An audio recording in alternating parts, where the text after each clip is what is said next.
thousands of years that ships have fought at sea, perhaps no single battle revolutionized naval warfare as much as the Battle of the Coral Sea. It was fought not by battleships and cruisers and destroyers, but in the air. Not once did the opposing surface ships come within sight of one another. Instead, in the skies overhead, Navy pilots engaged their enemy. The story of that battle is a landmark in the history of aircraft carriers. The men who have made history from the decks of aircraft carriers have always been inseparable from the flying machines they love. Bringing their birds home to roost on the roof of their floating home required all the skill they could muster after the tension of combat. You come around in your approach pattern at your minimal speeds. You turn into the groove, and you just catch the eye of that signal officer, and you'd love him all the more. You saw his hands out, and he'd just bring you aboard.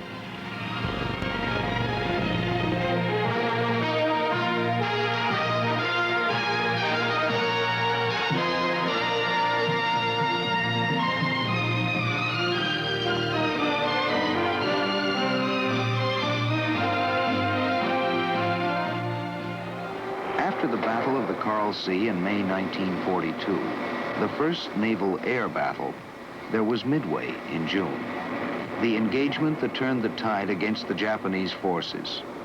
Midway, where aircraft carriers and the planes they launched proved again the strategic value of the Navy's ungainly floating airfields.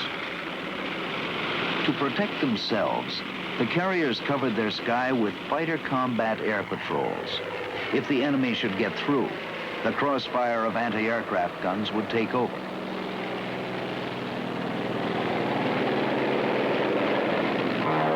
In that deadly airspace over the Japanese fleet, what was it like to push over a dive bomber at 2 miles up and go whistling down to a gun-filled deck? You were keyed up, of course, and you were apprehensive of what was taking place. But due to the fact that we'd had many training missions, we were real seasoned.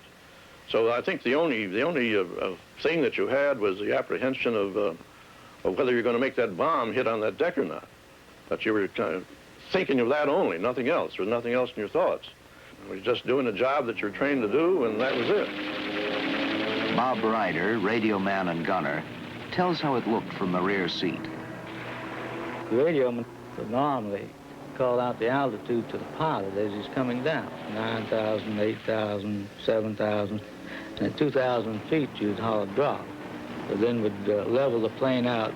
At this point you were beginning to look out for this heavy flak, and you could see this pattern of explosions behind you, and you could hear this old bulldog type sound going woof, woof, woof. If you tell the pilot to pull it up, and this woof, woof sound would go underneath it. For the fighter pilots, even though they worked in teams, it was still, in the end, one man alone in his plane.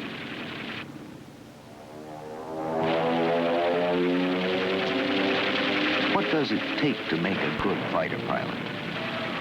Gene Valencia, a top Navy ace who won 23 and lost none, sums it up. He has to be aggressive. He has to love to fight. He has to love to tangle. But he does not, and he cannot do it foolishly. He has to know the performance of his aircraft. It's that simple. Simple? Another Navy pilot, Hamilton McWhorter, remembers that combat flying is not an occupation that accepts errors of judgment. You don't get a chance to make but one mistake. Usually that one mistake is the last one. Landing a plane on a carrier deck, a moving, rolling, pitching platform, also allows few mistakes. It was like putting a match alongside of a swimming pool. And then you thought to yourself, are we going to make it on that little thing? David McCampbell, the Navy's top World War II fighter ace. We've always had a man back on the platform with the landing signal officer, and his job to watch for hooks and wheels down when the plane is well back in the groove, long before time for him to land. To a carrier pilot, no two landings are alike. Lieutenant Skip Phelps explains how it is. And it's always something different. The day is different, the sea's different, the wind's different. Now this is 2 years for me. Today it's as new as it was 2 years ago.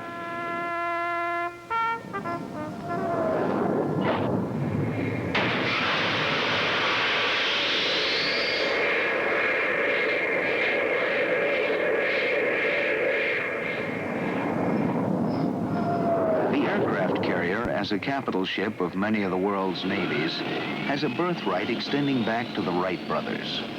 Not a sleek greyhound of the sea, not a mighty battle wagon. She is a composite, a floating airfield, a battle command center, a city of men, 3,500 hard-working men. The carriers took shape by trial and error, by the changing necessities of their age. Their development was always wedded to the refinements in the design of the aircraft that flew on and off their flat-top decks. This was a marriage of convenience, unsure at first, but a marriage that has grown in importance. Today, their 20th century machinery demands crews that include highly trained technicians, engineers, electronic specialists. The floating airstrips of World War II have doubled in size to become airports, like the USS John F. Kennedy and the nuclear-powered Enterprise and Nimitz, with flight decks covering 4.5 acres. This mobile air base, the Kennedy, can steam to any trouble spot at 600 nautical miles a day. Her airplanes can go to 85% of the world's surface. The Kennedy is free to roam where it chooses.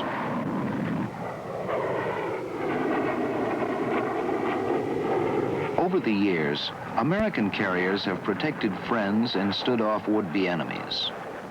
In peace as in war, they have been the shield and the power of America in a world where no day goes by without threat and crisis.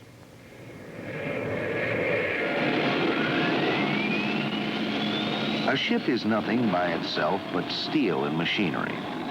When you put people aboard, it becomes a living thing. And it was with people, visionary and insistent, that the aircraft carrier had its beginning in the first decade of the century. The year is 1909. William Howard Taft is our president. The automobile is still a newcomer in our streets. Hardly have we succeeded in propelling ourselves along the ground on 4 wheels with the gasoline engine, then the Wright brothers have used it to propel themselves through the air. Now, Orville Wright is demonstrating a later model at Fort Myer, Virginia. Navy Lieutenant George Sweet, attending as an observer, reports back, "The Navy must have that. It will be most important to us." With these words, he sets in motion forces that will change history.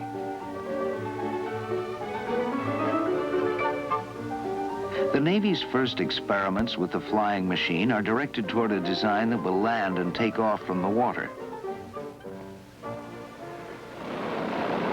Recently, the blueprints for this fragile machine were dusted off, and a replica of the Navy's first aircraft soared out of history. But soon the question is raised, might an airplane be of greater use to the Navy if it could be flown to and from the deck of a ship?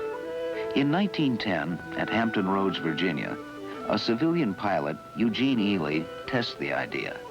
He takes off in a 50-horsepower Curtiss plane from a wooden platform built over the bow of a cruiser and lands safely ashore. But could a plane return to a ship and land safely on it?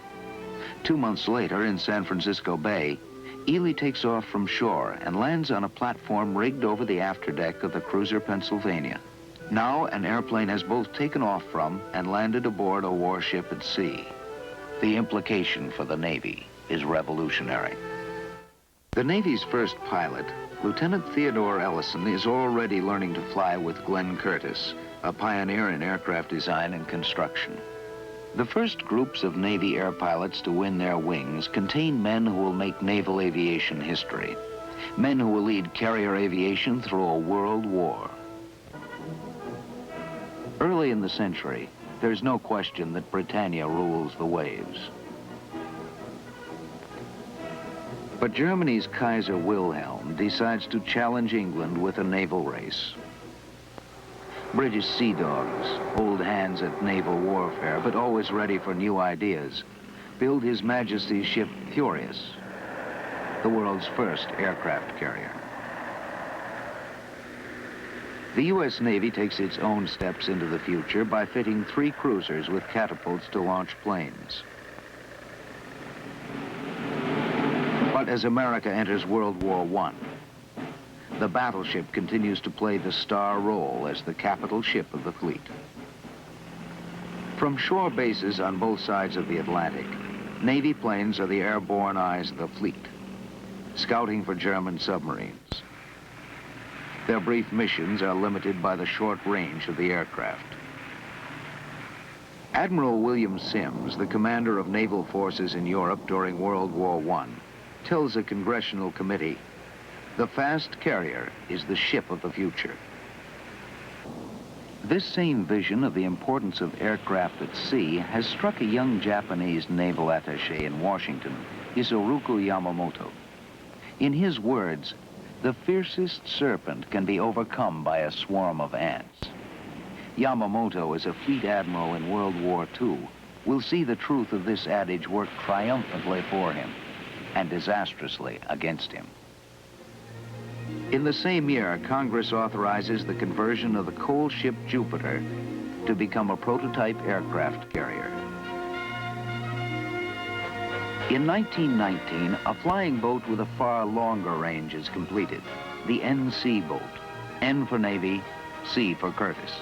Designed for mid-ocean sub-patrolling, the NC comes too late to help in World War I. It makes another kind of history. Leaving Rockaway, New York, the NC-4 reaches Lisbon, Portugal, stretching the range of aircraft to the width of the Atlantic. But this first crossing of the ocean by a Navy flying boat will become a footnote in aviation history when it is eclipsed by later landmark flights. In 1921, while the Jupiter is still being rebuilt, the Navy undertakes a series of aerial bombing tests using captured German ships as targets. Under the command of Brigadier General Billy Mitchell, Army aircraft sink the battleship Ostfriesland. Our newspapers spread the word. Airplanes have made surface navies obsolete. The Navy quietly reminds us that the Ostfriesland was merely a sitting duck, unable to make evasive movements and unprotected by either its own guns or fighter planes. In 1922, the conversion of the Jupiter is finished. She is commissioned as our first carrier, the USS Langley. At once, she's nicknamed the Covered Wagon. She is fitted with arresting wires across the landing area to catch hooks mounted between the wheels of her airplanes. The planes have no brakes, and shoulder straps are yet to become standard cockpit equipment.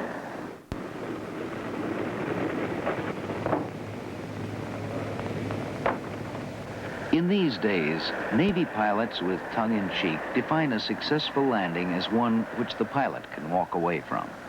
But scores of future air admirals will be among the thousands who will win their wings on the Navy's first carrier. It will become a proud boast for graying eagles to say, "I flew off the Langley." That pilot in trouble, Lieutenant Gerald Bogan, will one day, as a rear admiral, command a carrier task group through an important battle in World War II. My tail hook, as it sometimes would happen, instead of engaging the arresting wire, rode one of these fore and aft wires, which caused the plane to slew to the left. There were several people, including Commodore Reeves, standing in the gallery near the 2 smokestacks on the port side, and I was afraid that my propeller would chew them up. So against all regulations, I gave her full throttle, and I did a very beautiful wing over the port side and into the drink. I was picked up by the plane guard. Retired Rear Admiral Leslie Garries was another Langley eaglet. The qualification consisted of 3 successful landings and takeoffs. And once you'd made 3 of them, you were a carrier pilot. And of course, we built this thing up. those of us who were carrier pilots, we affected to look down our nose at all other aviators because we were Langley pilots. And we built this all up to be quite a thing, and then later when we got the other carriers, and it was our job to train and classify other carriers, then we had to break it all down again and convince everybody it was easy and safe and nothing to it. But that Langley was really something. The 1920s, the jazz age, the golden age of sports and bathtub gin. The era of wonderful nonsense. Beneath the facade of frivolity, there is a desperate desire to prevent a second world war. At a Washington conference, the leading powers agree to cut down their navies. The treaty calls for the United States to cancel 2 battle cruisers under construction, the Saratoga and the Lexington. But it permits the construction of aircraft carriers by conversion of these hulls. The Lexington becomes carrier number 2, and the Saratoga number 3. One day they will play their roles on the Pacific stage, helping to stop an enemy from sweeping across the ocean. These are the years when man's imagination and ingenuity take him on ever-lengthening journeys across the skies. Charles Lindbergh crosses the Atlantic and later demonstrates his skill by flying from an aircraft carrier. Airmail service begins. The United States wakes up to an age in which men are accepting the challenge of flight and enjoying the thrill of accomplishment in the sky. In 1929, Navy pilots practiced their trade in a fleet exercise at the Panama Canal. Saratoga serves with the attackers and Lexington with the defenders. Making new ground rules, the attackers launch a pre-dawn airstrike. The results will catch the attention of many who scoff at the Navy's aviation program.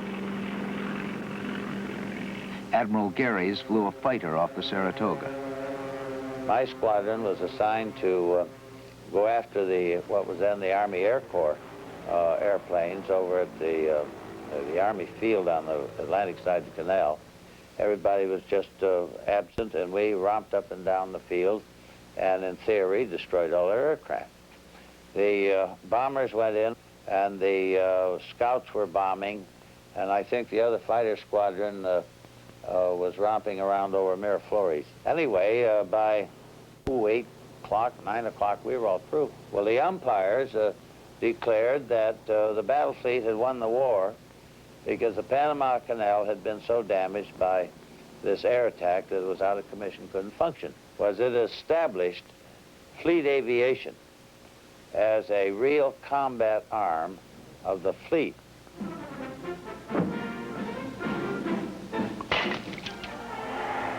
In the years that follow, we add 5 more broad-shouldered heavyweights to the carrier force. Enterprise, Hornet, Wasp, Yorktown, and Ranger. Proud names that reflect the heritage of the nation.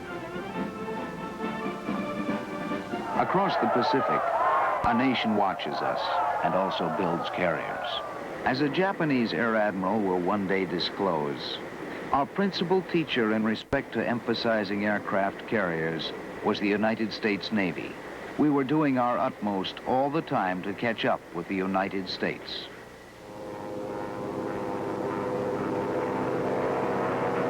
Naval aviators learn the thrill of aerial acrobatics, skills that will one day be used in combat. Admiral Garys remembers the fun of flying. And I never had so much fun in my life. In those days, it wasn't, as I say, we were, to some degree, kind of pampered pets, prima donnas. We were developing dive bombing techniques. We were developing formation and tactical technique. We had a pretty free hand. Hollywood, for the first time, makes screen heroes of this new generation in MGM's feature film, Helldivers. Wallace Beery and Clark Gable are the friendly rivals. I got a nice bet on you, Wendy. Good. Say, listen. All I wish there'd been real bullets in that gun up there today. Oh, yeah? Yeah. Well, if those had been real guns instead of cameras, they'd be kicking dirt in your face right now. Yeah? Yeah, and Baldy here'd be playing taps for you on a piccolo. I don't like to play taps. They make me cry. Hey, listen, you can't be the guy that's been the champ of this outfit for 5 years. No? No. Hey, I've only been here 5 days, and you're through already.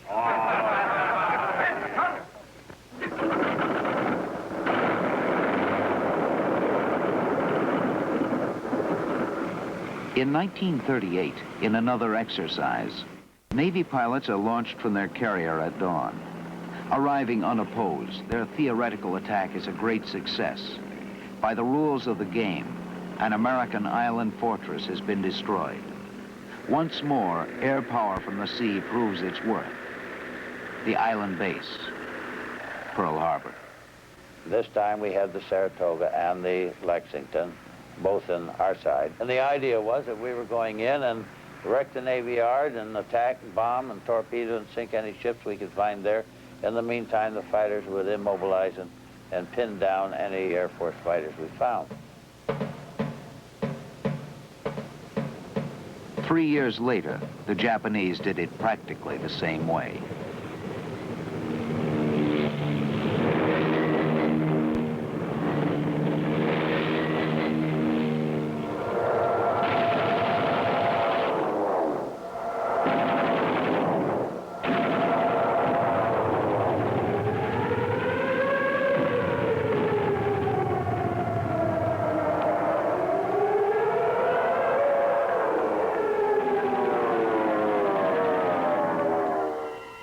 Under the command of Admiral Yamamoto, Japanese carrier air power had challenged a fleet considered the strongest afloat. All our Pacific battle wagons are gone. The fiercest serpent had been overcome by a swarm of ants. What was left to stop Yamamoto from making the entire Pacific a Japanese lake? None of our 7 carriers are at Pearl Harbor on December 7th. Of the 3 assigned in the Pacific, Saratoga is at San Diego, her home port. Lexington and Enterprise are steaming at sea. From the Atlantic Fleet, the Hornet, Wasp, and Yorktown will join the Pacific forces in 1942.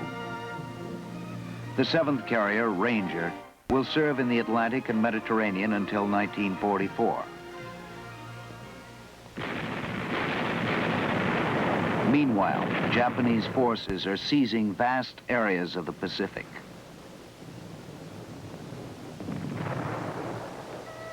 To let the enemy know we are still fighting, Vice Admiral Bull Halsey, commander of what's left of our Pacific Fleet, sends his carriers on hit-and-run raids against the enemy shore bases.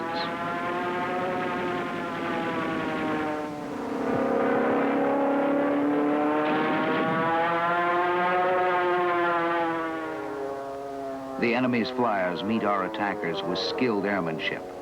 Our naval aviators in combat for the first time fight against heavy odds. The enemy pilots are more experienced. Their fighter plane, the Zero, though lightly armored, is faster and more maneuverable than our Wildcat. Fighter ace Gene Valencia had great respect for his opponents. You didn't tangle with him alone. If you did, you were crazy. And I don't know any fighter pilot that will tell you he fought plane for plane with the Zero. And we did have to depend on each other. It was a matter of tactics.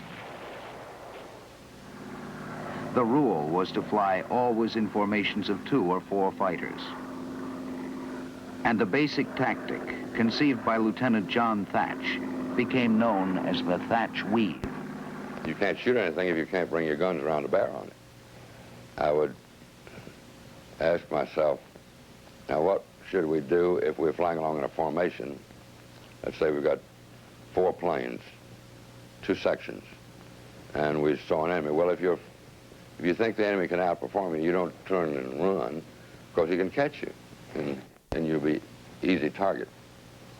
You turn toward him.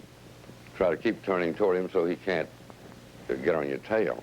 I wasn't sure how well this would work, so I went out one morning and I got a hold of a young man named Butch O'Hare and gave him 4 airplanes, and I took 4. It really worked. Edward O'Hare, one of the first aviator heroes of World War II, helped perfect the art of night fighting and scored feats like shooting down 5 enemy planes in a single engagement. One night, he didn't come back. Chicago's International Airport was given his name. Alexander Vrashew, a top Navy fighter ace himself, flew with O'Hare as his wingman. He had a way of presenting a problem not only in the air by example, but by quietly explaining it in a little more detail on the ground if needs be. But you got the message rather quickly and in a way that it stuck with you. Little things like maybe conserving fuel, looking over your shoulder at the right time, or at least before making a run or making an attack. And I can safely say that I saved my life a couple of times by remembering little rules like this. In April 1942, a daring strike is ready that will hit the enemy exactly where he lives and let him know he is vulnerable. A squadron of 16 Army B-25 bombers will attack Tokyo from an unlikely airbase for the Army Air Corps, the deck of the USS Hornet at sea. For land pilots to lift heavy Army bombers from a carrier took months of training. Navy Lieutenant Henry Miller, now Rear Admiral, showed them how. Light loads at the start, medium loads, and then a final heavy load, which was 2,000 pounds over the maximum designed weight of the aircraft. It was a rough day. The wind was blowing, the seas were pretty high. We had to slow down the Hornet because we had so much wind over the deck and we were taking water over the bow. Jimmy Doolittle was the first one. He, of course, was a crack aviator, and there wasn't a flaw in his technique. And it took 1 hour to get the rest of the planes off. At precisely the time that the first plane was supposed to be over Tokyo, the Japanese radio went off the air. And then it came back on the air and was talking about the enemy planes over Japan. Cheer went up all over the ship because we knew they got in there and were dropping their bombs. It was a tremendous shot in the arm for the great American public. 3 weeks later, the Yorktown and Lexington, in a far corner of the Pacific north of Australia, steamed toward an enemy fleet. Facing them was the test for which the Navy had been training for 20 years. In the tradition of great battles at sea, Trafalgar, the Monitor and Merrimack at Hampton Roads, Jutland, the planes of the Saratoga and Lexington would meet their rendezvous with destiny over the Coral Sea. For the first time in history, a naval battle would be fought only in the sky.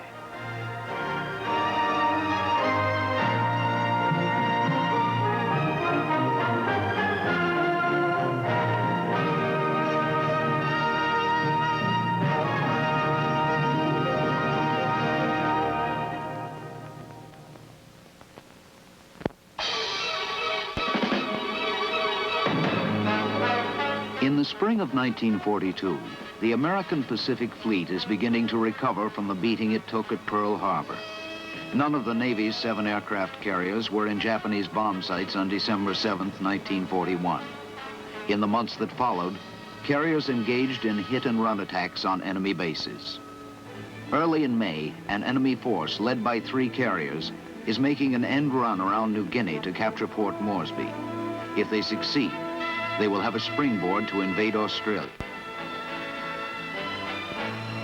To stop the oncoming enemy, a U.S. force moves into the Coral Sea, spearheaded by the carriers Yorktown and Lexington. The result is the Navy's first major fleet engagement of the century.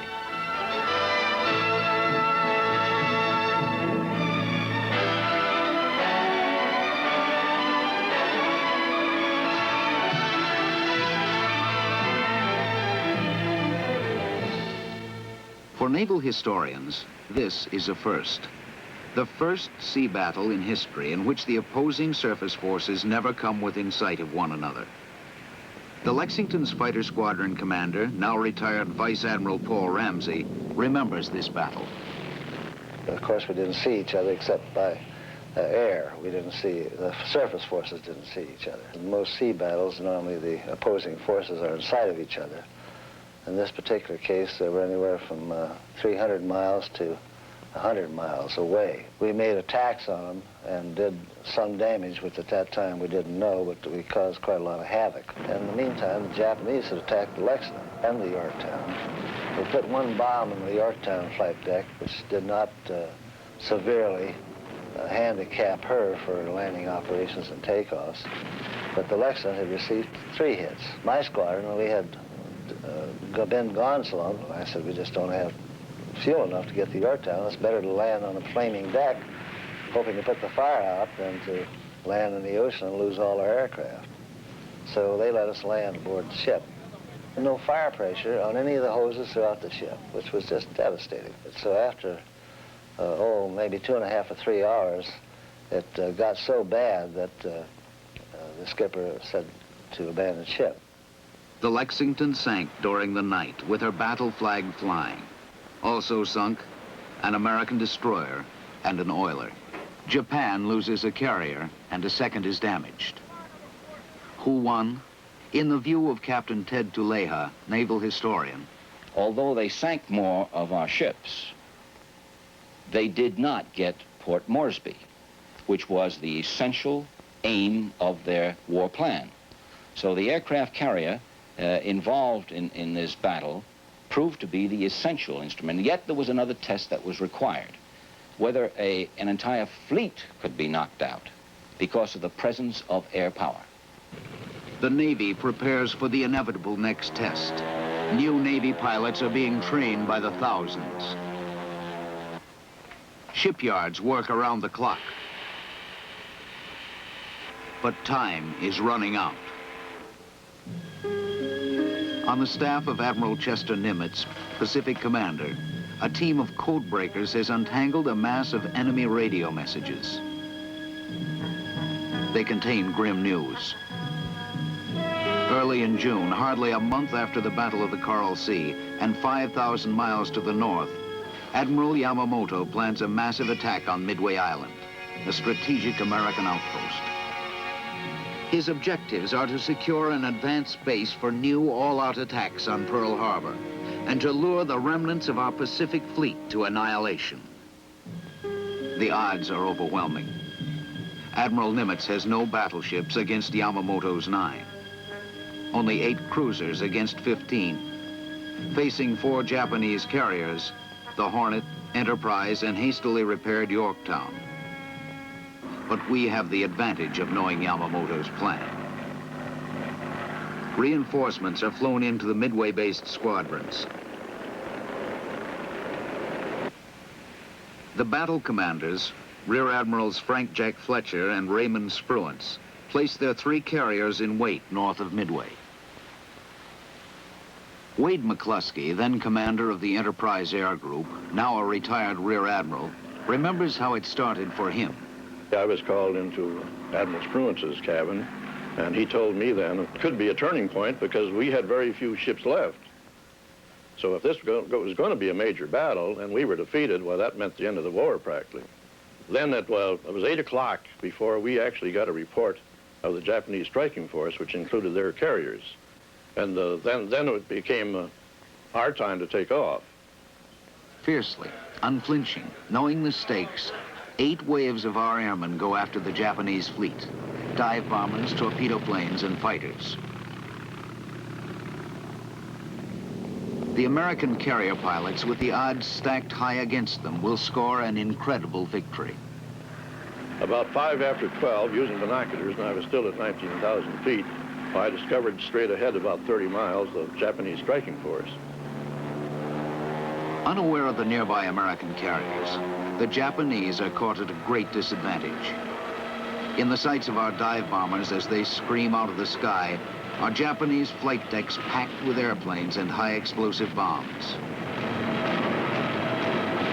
The Japanese pay a heavy price.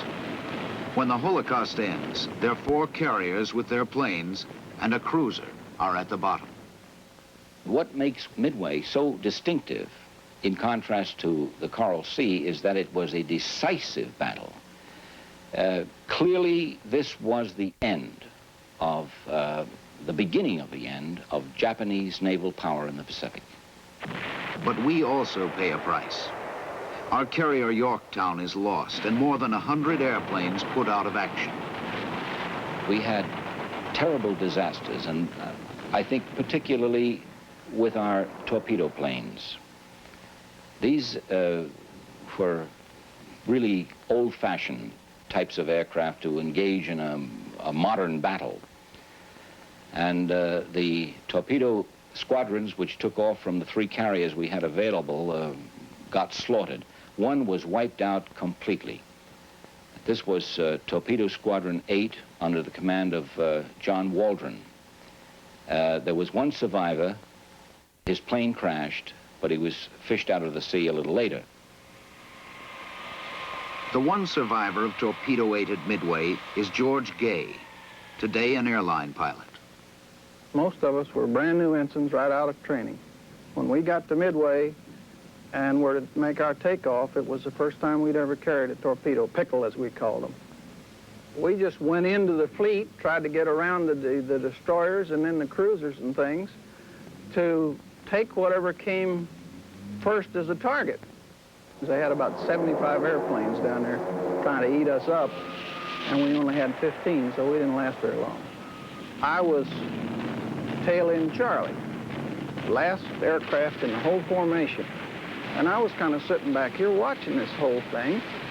I made my attack on this carrier, and I somehow got in close enough to drop my torpedo and get through. I couldn't use this hand. I had a bullet in here and one in this arm. The Zeros jumped on me again out on the other side and shot me down. So when I came back to the surface, bumped into my life raft. Also, this black cushion. I didn't want them to pick me up. So I put this cushion over my head, and I would turn this sideways to any ship or anything that was close, and I could watch them out of the corner. I'd see through this thing. They were looking at me with binoculars, but they'd see this thing and assume that it was a box or a piece of debris or something rather than my head bobbing up out there, and they passed me up. I was able to stay there all day, even though they were picking people up all over the place. I'm sitting right in the front row here of this big battle. I saw our dive bombers come in and knew all those boys too, and I knew that this was their first dive, not only with a bomb aboard, but in that airplane. So I was just cheering like a football game. The PBY came by, landed on the water, and picked me up in this PBY. Took me into Midway. I lost about 24 pounds during that time. When I got down to Pearl Harbor and the Admiral came in, Admiral Nimitz, he said he wanted to know about it. A fisheye view and a front row seat to the biggest naval battle in history. Well, I'm kind of proud of that. I don't want to go through it again just to lose 24 pounds, but it was something to remember. A grateful nation comes to idolize these flyers who can leave their mobile airstrip with no assurance it will be afloat to come home to. In all their jokes, they laugh off the mortal danger of their trade. One pilot, amid the chaos of an aerial dogfight, radios to his squadron, "Buy war bonds. Somebody's got to pay for all these fireworks." Another, overwhelmed by Zeros, radios his ship, "I've got 4 already and 30 more cornered." The deck crews scoffingly call the flyers Airedales, but worship them. The flyers make no secret of their own respect for the deck crews. I trusted the man that put that aircraft under me, and I think that's a supreme compliment you can pay somebody. The enlisted man, whether he's the man in your squadron or whether he's a shipboard deck handler, the man that unhooks your tail hook, the man that catapults you, or the man that moves you between planes. Gene Valencia. My plane captain was 19 years old, 18 years old, Sammy Belt from the Essex. And I just have to ask him, is the plane ready to fly? One subject is strictly taboo. In the wardroom, after a mission, as they count empty chairs, their only comment is grieving silence. The one thing that I've tried to keep with me when I lost friends, my fellow pilots, and pilots that I didn't know so well in my various commands, was that that individual was doing something that he loved. By mid-1942, a little brother of the attack carrier begins to come off the ways in increasing numbers. The escort carrier, nicknamed Baby Flat Top or Jeep Carrier, is about a third the size of an attack carrier. Carrying only 30 planes apiece, they give support in troop landings and also play a key role in hunter-killer groups that roam the mid-Atlantic to fight wolf packs of German submarines that are cutting the lifeline to England. Dan Gallery, now a retired rear admiral, commanded a Jeep carrier in the Atlantic. For one long period, we were losing over 500,000 tons of ships per month. Altogether, we lost several thousand ships. The shore-based airplanes we had early in the war were not long enough range to reach all the way across the Atlantic. And so there was a so-called mid-ocean gap. Our CVEs came along and closed that gap up. When they did, the CVEs really made a shambles of the Sud Fleet.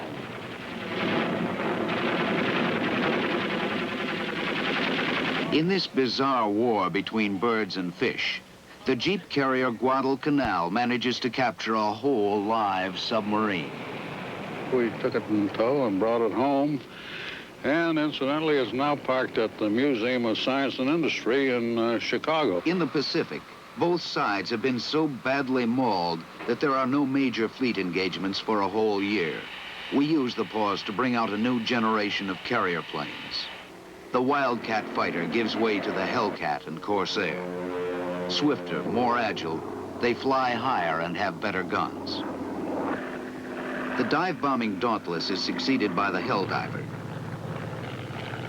The torpedo plane Devastator by the Avenger. The Navy gives them letter number designations like F6F and SB2C. The pilots have their own names for planes they dislike, such as Beast and Turkey. But the Hellcat wins a famous tribute from Gene Valencia. Well, I was so happy with the plane, when I got back aboard the Yorktown, I said if the F6F could cook, I'd marry it. We were awfully proud of it. It was a rugged plane. It maybe wasn't quite as maneuverable as the Zero, but it could stay with it. And it was tough. The new Essex-class carriers, which had been on the drawing board before the war, start reaching Hawaii in May 1943. The Ford Island Tower greets one. You look good out there, honey. The new ships become the heart of a fast carrier force, screened and protected by battleships, cruisers, and destroyers carrying thickets of anti-aircraft guns. The task force is organized in groups of 3 or 4 carriers, each of which can operate independently. At times, this awesome force will include as many as 17 attack carriers, stretching 50 miles across the sea, capable of putting more than 1,000 planes into a single strike. No fleet in history has ever packed such a punch.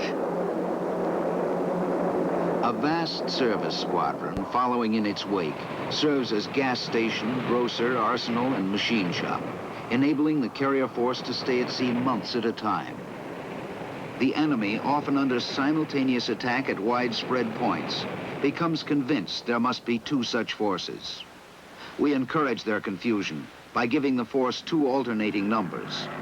It's called Task Force 38 when assigned to the 3rd Fleet, and Task Force 58 when it is with the 5th Fleet. It is alternately led by Admiral John McCain and Mark Mitscher, who is to be remembered as one of the Navy's greatest admirals. Retired Admiral Arleigh Burke was Mitscher's chief of staff. And he knew his aviation. He'd been in aviation all of his life. He knew when an air group was getting tired. he talked to a lot of pilots every time they came back from a flight. One of the best naval officers I've ever known.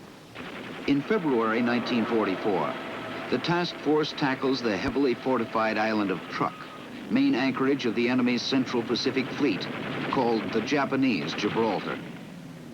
Captain Armistead B. Smith found himself in history's greatest dogfight, in which our tactics and new planes paid off 15-1.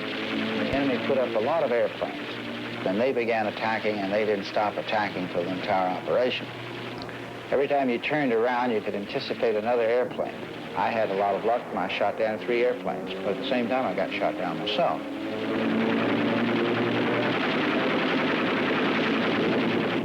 At Truk, as in other Pacific battles, submarines aid in picking up downed aviators. Retired Rear Admiral Richard O'Kane skippered the Tang. About noon on the first day, we received the first report. By the time the Tang finished the job, it was on course for Pearl Harbor with 22 very happy downed pilots on its passenger list. As far as I know, and I've inquired, every lad that came down alive was rescued. There were no prisoners taken. Moving closer to the Japanese homeland, the task force hits Saipan in the Marianas Islands. It leads to one of the great Navy legends, an overwhelming air victory that a flyer nicknames the Marianas Turkey Shoot. Later in the June afternoon, Mark Mitcher sends his flyers after the retreating enemy at extreme range. Alexander Vrashew was one of those flyers.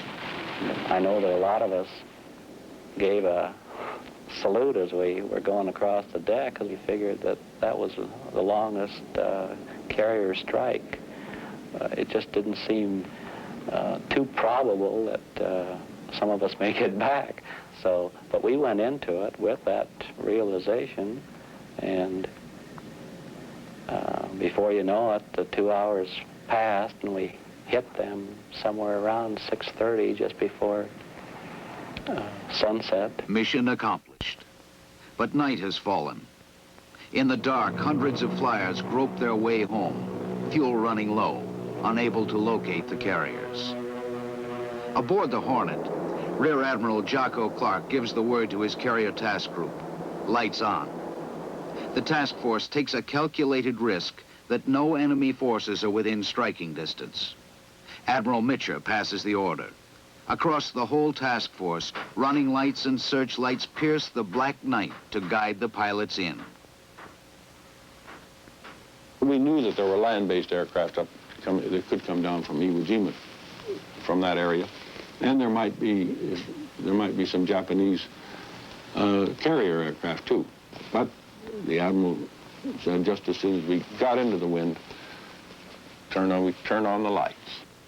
Alexander Vrashew was returning from that mission. I just couldn't believe that anyone would turn on the lights. It was against, like you say, all doctrine. It was against all experience. It wasn't until they said land at nearest base and then the signal getting stronger that I was able to visualize that it was in reality that very point that the lights were turned up for us. As we move to liberate the Philippines, the Jeep carriers have their finest hour in the battle for Leyte Gulf. Never intended for a major fleet engagement, a division of these midgets suddenly find themselves facing the big guns of an enemy battleship force. David was face to face with Goliath. Retired Vice Admiral J.P. Whitney was a Jeep skipper then. He remembers sighting the Japanese battle wagons coming toward him. They looked like pagodas, walking on the water. Here they were, coming over the horizon, right straight for us. Well, there wasn't anything to do but to turn around and start running. While this was going on, of course, we were arming the rest of our planes, but in order to launch, we had to turn right back into the Japanese fleet again, because that's where the wind was from. Of course, all this time we were under fire, you understand. On the CBEs, we had one 5-inch gun on the stern. Well, in order to maintain morale, we were throwing smoke at that time and everything else. The carriers launched their air groups to pound the enemy fleet from the sky.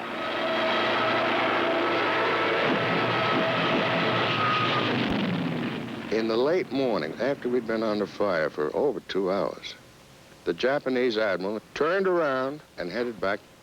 I read somewheres that he thought that he was running into the heavy carrier groups. And here we were, just little CBEs. The last spring of the war finds us on Okinawa, doorstep of Japan. In desperation, the enemy launches mass suicide attacks called kamikaze, or divine wind, for a storm that saved Japan from an invasion fleet in times past. In all, Japan sends more than 2,500 planes out, laden with high explosives, to hurl themselves down on the decks of the fast carrier force. Most are brought down before reaching their targets. Some fulfill the goal of the divine wind. But the task force continues to operate throughout the Pacific and becomes known as the fleet that came to stay. Not one Essex-class carrier is ever sunk.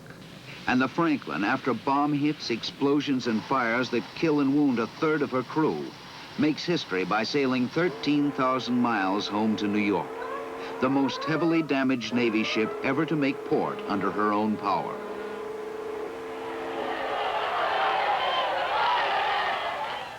With the Japanese surrender in 1945, a war ended in which the aircraft carrier had taken the place of the battleship as the spearhead of naval power. Our carriers had been required to cover great ocean areas, and their aircraft to hit targets against the opposition of powerful sea and air forces. This they did. And their role did not end with the war. Simply by being on hand, the Navy's powerful great diplomats have been a stabilizing influence around the world.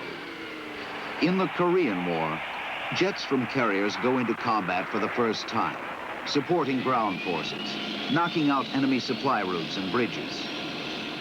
In the 50s, carriers take on a new look, with powerful steam catapults to give an extra shove to the much bigger planes. A new angled deck separates the landing area from craft parked on the flight deck. An astonishingly simple and efficient mirror for night landings puts a beam of light astern, up the glide slope, that the returning pilot can follow down to a safe landing. The meatball, they call it.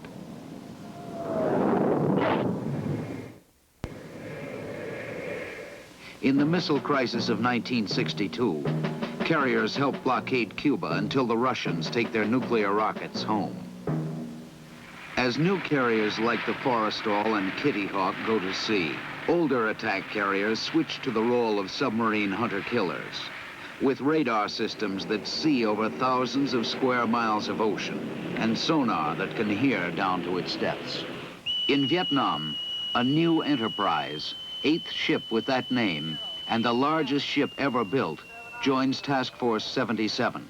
On its nuclear-powered engines, this marvel can cruise 20 times around the world without refueling. New planes like the Phantom, Crusader, Skyhawk, Vigilante, Corsair, and Intruder have taken their places on the catapults of our Navy's carriers. Captain Julian Lake, skipper of the John F. Kennedy, has seen carrier flying come of age. The type of flying that we do has become highly precision. We're doing things now that they never dreamed of doing back in the early days. We take the whole air wing complement of a modern attack carrier and operate it in just about all kinds of weather conditions, day and night. Back when I started flying, the night business was a specialty. To the new pilots who fly the new planes, Artie Doyle, a retired admiral who won his wings a half-century ago, pays this tribute. The first plane I handled probably didn't cost more than a few $100s, a few $1,000s. Think of a young ensign, graduate of the training command, being given a $3 million airplane and told to land it aboard an aircraft carrier. They're the cream of the country. In the half-century since a coal ship was converted to become our first aircraft carrier, a whole new world has come into being, with new confrontations, new crises, and a naval doctrine in which the carrier serves as the primary guarantee of the free use of the seas. I think the best word for the attack carrier, or for the aircraft carrier itself, is versatility. It has run the gamut from being a tool to support amphibious operations to showing the flag. At one time, not so much anymore, it was a very important part of our nuclear deterrent force, but it could immediately shift from that purpose over to a limited war purpose. As you well know, in Lebanon this was demonstrated. In every engagement or confrontation that we have had, virtually every one, the attack carrier has had a vital role to play. And I see no lessening of that role for many, many years to come. More than ever, the tribute that World War II correspondent Ernie Pyle paid the aircraft carrier still holds true. A carrier is top-heavy and lopsided. It has the lines of a cow. It doesn't cut through the water like a cruiser, knifing romantically along. It just plows. Yet a carrier is a ferocious thing, and out of its heritage of action has grown its nobility. Every Navy in the world has as its #1 priority the destruction of enemy carriers. That's a precarious honor, but it's a proud one.